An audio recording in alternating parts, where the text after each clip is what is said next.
So 100 and beyond itself is a big achievement.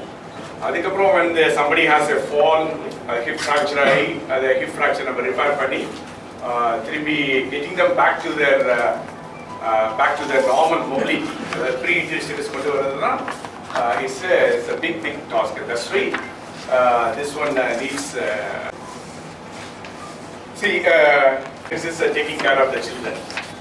Geriatrics as a term, though it starts small, the wrist fractures common, அடுத்து the spine fractures, அடுத்து வந்து we have got the hip fracture, and also on the graph பாத்தீங்கன்னா morbidity ன்னு சொல்லுவோம்.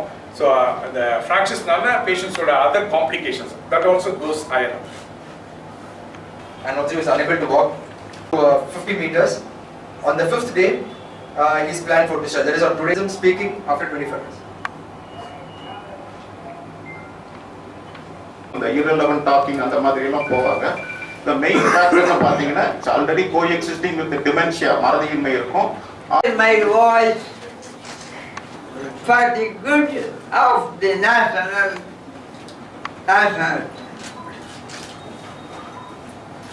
My experience will be an example to those who wish to follow the same in the real nature.